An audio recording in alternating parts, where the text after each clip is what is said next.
Hi, I thought I would just quickly go over some information about the textbook since our course is starting today. The first thing I wanted to talk about was our main textbook. It's called Literacy in the Middle Grades by Gail Tompkins. This is the book that has been in the course since I started teaching it, but it is an excellent resource. I use it all the time because it honestly has everything that you need to know about teaching middle grades literacy. I apologize because it is a little expensive, so if there's any way you could borrow it from someone or get it used, that would be great. I do recommend getting your own copy because, like as I said, I use mine as a reference all the time. So that is our course textbook. The good news is the other two books that you need for this class are much less expensive. So let's talk about those.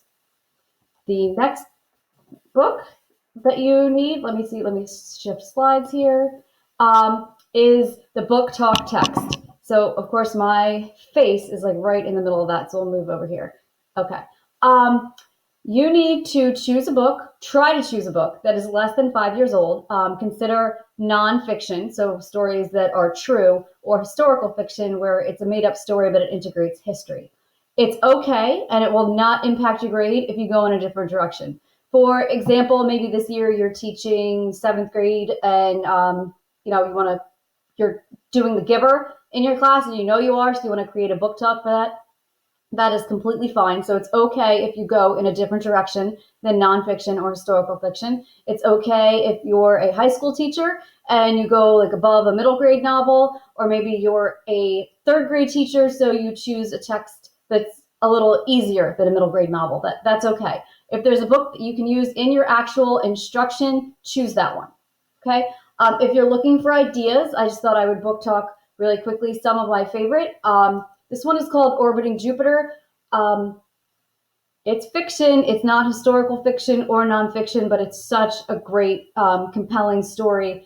The story about a kid named Jack who's in sixth grade, and his parents take in a foster child who is in eighth grade, and that eighth grader has a daughter. So it's for a lot of students that is the concept of a teenage parent is absolutely mind blowing. But there's so many elements of the importance of family and the concept of brotherhood, even between the boys that are foster brothers. This is a book I couldn't put down, and I had a lot of my eighth graders read it last year, and they absolutely loved it. I'm going to recommend anything by Kwame Alexander. This is the prequel to the book, The Crossover. The Crossover is probably my favorite book for middle school students. The Crossover is a book about twin brothers who play basketball, and they're in middle school, and they go through like the typical middle school drama. Their dad is a basketball coach, and he was a former professional athlete, and they absolutely adore him.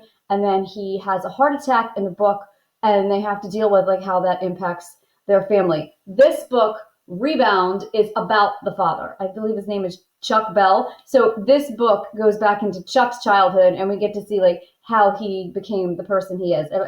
In both books, he kind of refers to himself as the man, and he's also a really good athlete. What I love about this book is it's written in verse, and so you learn so much about poetry and playing with language as you read the story. So I'm a huge fan of novels in verse because you get to enjoy poetry at the same time that you are embracing the concept of story. So this is a really good one. And then another great one I thought was The Long Way Down, and this one is a little more mature than the Kwame Alexander books in the crossover series. This one is about a kid who wakes up with a gun under his pillow because he wants to avenge his brother's death, and he takes the gun and he gets in an elevator, and as he goes down he meets a lot of different people who play a role in his life in the past, and all of them have passed away, so they're all kind of ghosts.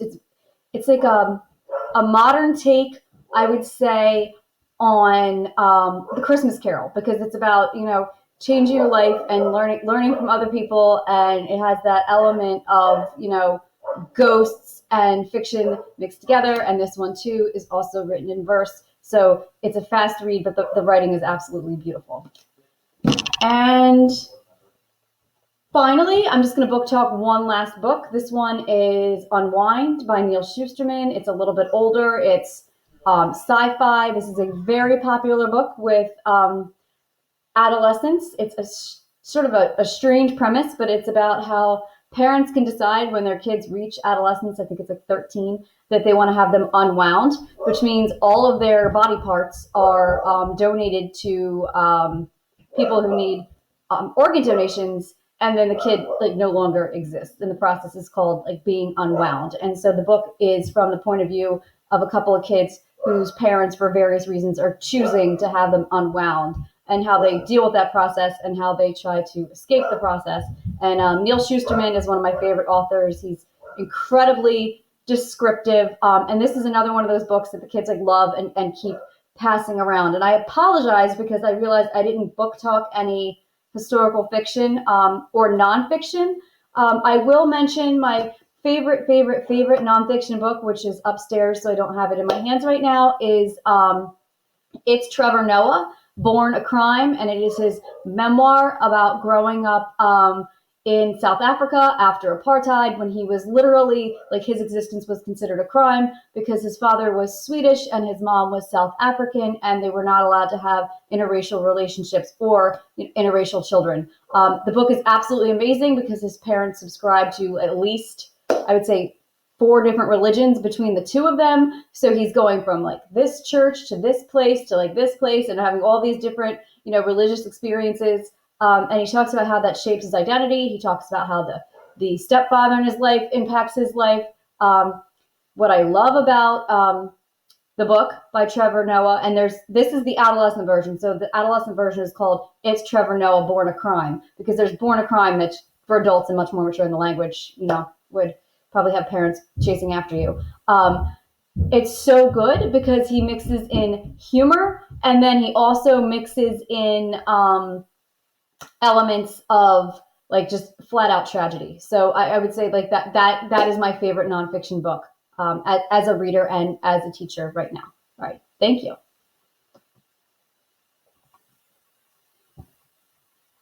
Okay, finally, I'm just going to talk about the last text that you need for this class. You have 2 options. One option is to choose a group text, and we will have an online conversation about it. There's Notebook Know-How. It's about integrating the writer's notebook into class. Boy Writers on Reclaiming Their Voices should actually be its own line right there. So it's Notebook Know-How, and then the other one is Boy Writers Reclaiming Their Voices. And the third option is the Unstoppable Writing Teacher. So Notebook Know-How is about integrating writers' notebooks into your instruction. Boy Writers is about how we engage, and it's the book is slightly dated, but it's a favorite every semester that I teach this course. So and people said that it's one of the best books they've read, so I keep it on the list. Boy Writers is about how to engage boys or those who identify as boys into your literacy instruction. And then finally, the Unstoppable Writing Teacher is just like a book about how to engage students in writing in a very enthusiastic way. So those are the 3 books that you could choose from for the group project. And it's not anything that you have to do in a group. You read the book and you share your thoughts, and you respond to other people about their thoughts on one of those 3 choices. Now, the whole second option that you have is the independent option for the PD book project. And for that, you can choose any book that relates to integrating literacy into your instruction. And it's also okay if you end up choosing something that relates to your teaching, but it's a little off from the topic of literacy. And if there's a book that you can use this year in your professional practice, please choose that one. If you choose the independent option, you're going to create a book talk for us, like a digital book talk, just like you will for the book that you choose for the multimedia project. I do have a couple of suggestions for independent choices. We've Got This is one of my favorites. It's about integrating inquiry as a teacher into your instruction and how to really understand and engage your students. The book does have some suggestions in it for how to research as a teacher and really, improve your practice. I like the way that he writes this book. The author is Cornelius Minor, and he kind of tells stories in the book as he's talking through how he improves himself as an educator. So that's one I would recommend. Another one I would recommend is called The Joyful Teacher. This book has lots of different activities to help us find peace within ourselves and find like some sort of like relaxation and like reclaim the joy of being a teacher. And I think that's a very timely issue these days. Another thing that I want to suggest is I believe it's Douglas and Fisher. They have a book out right now that just came out on how to be a better virtual or hybrid teacher. So that's also something that you might want to explore. So there's that market is taking off right now, where people are talking about how to, be a better virtual teacher or hybrid teacher right now. So that's also something that you might want to explore should you choose the independent option. If you have any questions about the text, feel free to send me an email. If you want to run it by me, you're more than welcome. I have to say I'm always very flexible about text choices. I think what comes first is if there's a book that you're interested in and it's practical to you as a professional, I think that is definitely the book that you should go for. But if you have any questions, please send me an email or send me a text. Okay, thank you.